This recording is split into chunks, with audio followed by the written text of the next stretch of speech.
Okay, welcome back. Yeah, we need to get these two parts out of ZBrush as stereolithography files, STLs. So, what I'm going to do here is clone this so that we have it all on its lonesome. But this part is only 164,000 active points. So it's not going to need a lot of decimation, but I'm going to do it anyway just for the sake of showing you. You go up to your Z plugin, you go to Decimation Master, and sorry, you want to pre-process current. So it'll do it pretty quick because it's a really small, like not dense part. So that's done. It pre-processed it. Now this is important. If this part had a ton of detail on it, you wouldn't want to go up here and knock the decimation down to 20% because that will slaughter your detail. What you want to do is go in small increments, and it's time consuming and tedious and boring because you spend like half your life watching that little blue circle spinning while it thinks if it's going to spit it back out or not. But anyway, for the sake of the tutorial, not put your decimation at like 90%, or maybe let's take it down to 85, whatever, and decimate it. So it knocked it down to a reasonable 140,000 points. So the point being here that if you, like I said, if you over decimate it just to get it out of ZBrush, you are going to lose detail. You need to do it in steps, and it's a pain in the butt because what you do is you go to pre-process, you wait for it to pre-process, then you decimate it, you put it at like 85%, you decimate it, then you go back to pre-process, you decimate it, and a lot of this has to do with how good your computer is and what Netfabb can handle, because Netfabb is not as powerful as ZBrush is. It's not going to be able to handle a mesh that has like 5 million polys. What I've found, my computer at work I think has like 16 gigs of RAM. It's not a supercomputer. It's pretty, like standard fare stuff. And Netfabb at the shop will handle about 900,000 polys, maybe close to a million before it like croaks. So again, for the sake of the tutorial, this is where we want to be, 140,000 polys for this super undetailed part. Fine, it's perfect. But one thing you need to do before we export it is go to your geometry palette, go to Modify Topology, Weld Points, and Close Holes. And that is important. Jesus, this stupid tablet. So weld points and close holes to clean up that mesh as much as possible before we go into ZBrush. Then, of course, once you close those holes, you need to polygroup it so that because once in a while I've had weird issues where like I'll export something with multiple polygroups and Netfabb will just like arbitrarily delete a polygroup. So it'll leave like weird little holes in the mesh, and then the proprietary software on the printer won't handle it. So after you weld points and close holes, I would go back up to pre-process and run through that one more time. Pre-process and decimate one more time. And I'm pretty certain that that will get us where we need to be. So without further ado, we're going to export this. So go to 3D Print Exporter. Oh, and scaling. That's something else that I'm going to get into later. For this tutorial, it's not a huge deal, but it's good to know that you can update your size ratio here, and it's going to tell you how big it is, how big it will be on the print bed. And it's telling me right now that this part will be 23 millimeters on the x-axis, 26 millimeters on y, and 31 on z. That means we're going to have to rotate it in Netfabb, but I'll show you how to do that. And just an FYI, again, it's something I'm going to come back to later. Sorry, I was yelling at my cat. These transpose lines, oh my god, this tablet, it's going to kill me. These transpose lines show you the measurements of your part in millimeters. I know it's been like a thing that a lot of people have talked about, that ZBrush does not have an accurate measuring tool. I don't know how far back that goes, like those complaints, but I've printed plenty of stuff, and I use these transpose tools to give me a pretty accurate estimate of how big these parts are. And you can see, like, so I draw this transpose line across here, and it puts it at 25.4. I go up to my Z plugin menu, and look, man, on the y-axis it's at 26. So, I mean, I'm obviously not measuring the widest part on the y-axis with that transpose line, but that's real close. And I know that that is the y-axis. So there you go. There's your measuring tool in ZBrush, your transpose tools. They measure these units, they're millimeters. That's very, very handy, especially when you're working in your print pipeline. But anyway, at this point, this piece is ready to export, so I'm going to do that.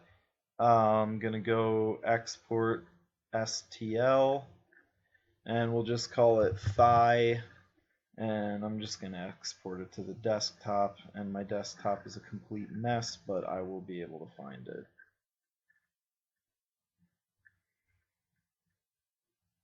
What are you doing? Wait, what did I do? Oh my god, I'm such an idiot. Try that again. STL. Thigh. Can't even type. You guys must think I'm the biggest idiot. Alright, there it is. Files were successfully exported. Okay, now into Netfabb. Go up to Project. Go to Open and find your part, your exported STL. It's right here, thigh, open. It'll load it up. Okay, now see this red exclamation mark here? That means that you've got print problems. You've got mesh issues. So initially what you want to do is go up to, and this will solve your problems like 9 times out of 10. Just go up to this little like repair box with the medic sign on it, the pharmacy sign, and click on that and hit automatic repair down here at the bottom right. Leave it on default repair and hit execute,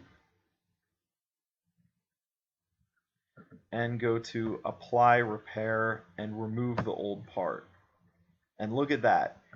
The red yield sign is gone, and that means your part is basically ready for the printer.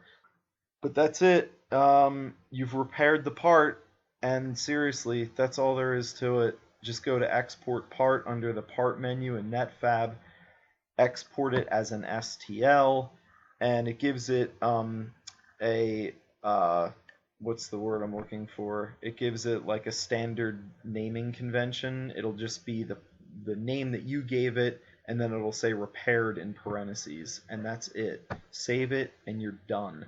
Oh, once in a while, it'll ask you to optimize the mesh, and it does it automatically. This has never given me a problem. Right now it's telling me I've got 2 manifold edges right here, and I just click optimize, and it gives you the green check mark, and then export it, and you're done. That's it. You're finished. So from there, you're ready to go to whatever printer you are using and load that part on the printer's proprietary software, and happy printing. That's the end of it. Just for the sake of repetition, just to go through this one more time, I'll do the other part, and I'll be faster. I'll just run it through real quick. I'm just going to pause this.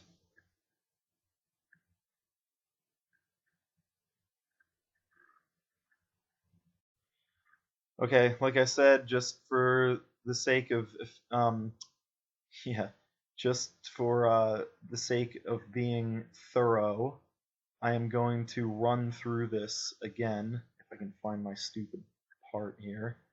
Um, I'm going to run through the processing of this leg real quick, and I think I'm going to try to cover that orientation thing that I screwed up last time. God, I am going to kill this. I'm going to throw this tablet out the window.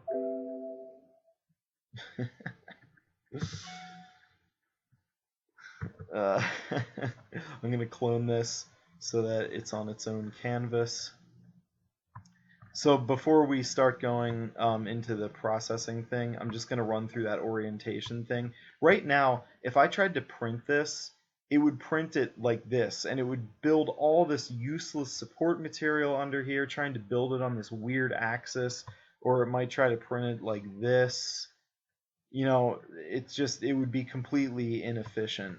So what I do, like I was saying before, now we have a green leg. What I was doing before is I'm imagining that this white line at the bottom of the canvas here is kind of like um, a orthographic view of your print bed. So you're looking at it like straight on. So what I want to do is orient the leg so that it is laying as flat as possible on the print bed. So just move it around into like it's the different views until you can get this thing laying as flat as possible.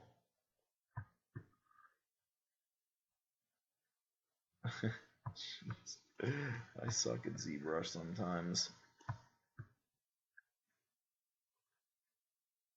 But it's all in good fun, right? I don't like that. Flip it over. Try it this way. Like I said, the goal here is just to get this thing to lay as flat as possible so that there is as little negative space under the leg as we can get. And it looks, oh god, I just dynameshed it. See, I'm a professional, and this is me at my best. So if you fumble around in ZBrush a little bit, don't feel bad. I've been printing successfully non-stop for like 2 years, and I'm still blowing it on a daily basis, but we get by. That's pretty good. Yeah, there isn't too much negative space in here. It's laying pretty flat. Like I could try to like seesaw this thing back and forth, but it's kind of like give and take here.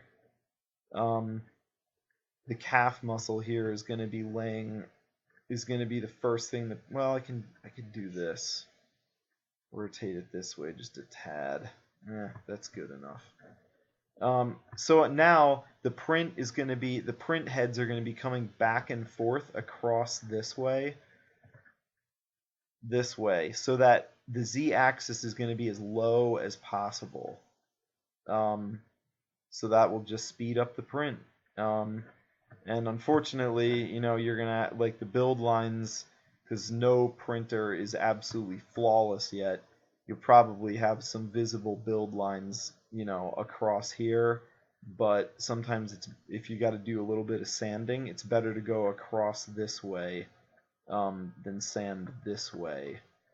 It'll make your life easier, and it won't use as much support material under here. And the print will go quicker because the z-axis is so short. If we printed with the leg standing up like this, the printer would waste a ton of support material under here, and it would print forever on this z-axis. So we're not going to do that. But anyway, we're done orienting. Let's go through the processing again real quick. Just for the sake of doing this, we'll update our size ratios. We will go to geometry. Let's weld points and close holes. I'm going to take this off Dynamesh so I don't accidentally Dynamesh it again. Well, now that we've closed holes and welded those points, we will group we'll group visible, so it's all one poly group. Now we'll run through our decimation. We're going to pre-process current, wait for it to do its thing. Then, like I said, we're going to dynamesh in small increments. Even though, again, this part isn't super detailed, I'm going to hit it at 85%. So it knocked it from like 350 down to 302. I'm going to go back to geometry. I'm going to weld points again. And that's a good sign, because sometimes when you weld points, you can tell your mesh is screwed if your active points change. And same with close holes.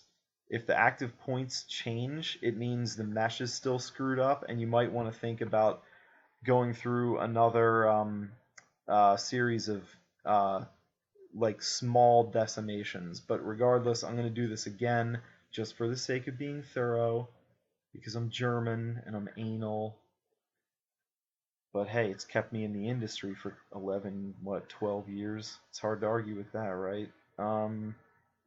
So I'm going to bring this up because I had a pretty good mesh. I'm going to bring this up to like 95% and decimate it again. Okay, it's down to 287. I'm going to export this bad boy. 3D print exporter, export STL, and I'm going to call it lower leg. Cool. Files were successfully exported. Okay, back in Netfabb, we're going to open up that part we just exported to the desktop here. In my case, lower leg, STL. Okay, so obviously this part isn't oriented the same way we exported it out of ZBrush. That's something that I still like struggle with. Some people are probably going to get a better handle on that than I have. But I do know that I oriented it orthographically in ZBrush. So that means that if I go to my part menu and rotate here in Netfabb, I can get it oriented the way I want it pretty accurately using these built-in standard rotate tools. So I'm just going to rotate it back to the way I want it, and I'm going to guess that it's like needs to go 90 degrees maybe on the y-axis. Let's check it. Orthographic view. No, it's got to go 180 degrees the other way. 180 on y-axis, hopefully. Yep, that's how we want it. 180 degrees on the y-axis. So we still have this red yield sign, which means we've got issues with the mesh.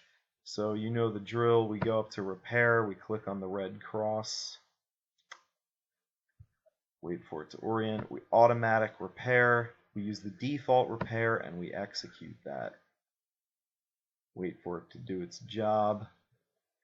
Apply the repair and remove old part. And success. So we've got a nice clean part ready to go into the printer, and like I said, this is something that I have done hundreds and hundreds of times now on a very, very expensive material jet printer. I've done it on cheap filament printers too, but you know, the printer that we use at the studio is a really fine piece of equipment, and we capture a lot of detail in our sculpts, and we've printed at 1/6 scale, we've printed at quarter scale, we've printed at third scale. So, you know, this is a tried and true method that we use in a professional studio on a day-to-day basis, and it really is not that complicated once you get into the rhythm of doing this. But anyway, now that is done, we can just go to export, export the part as an STL. Like I said, it'll save with the repaired in parentheses. And that's it. It didn't force us to optimize the mesh that time, so pretty cool. That was a pretty clean project. So there you have it. We went from ZBrush. We made our male and female parts using Dynamesh booleans. We went through a little bit of orientation. We checked out that scale thing in ZBrush using, those transpose lines to check out our scale and our measuring, and then we went through decimation and we exported to Netfabb, and we came out with a nice clean keyed part ready for printing and assembly after the print is done. So I hope you enjoyed the tutorial. I hope you found it informative. I'm sorry if I was long-winded, but one of the things that I just despised about trying to find information when I was learning ZBrush is how much stuff people skimmed over, assuming that you knew this or that, and I hated it. It drove me crazy. Again, maybe because I'm German and I'm super thorough and anal retentive. I like to have everything explained to me in black and white terms. That's how I chose to do it. If you've got suggestions or comments, please leave them for me. I'm very open to discussion, and I'm very open to helping people because this stuff can be a pain in the butt, and I'd like to make things easier for people so that they don't have to go through the hell that I went through. Anyway, have a good night, or good morning, good afternoon, whatever. We'll see you again soon.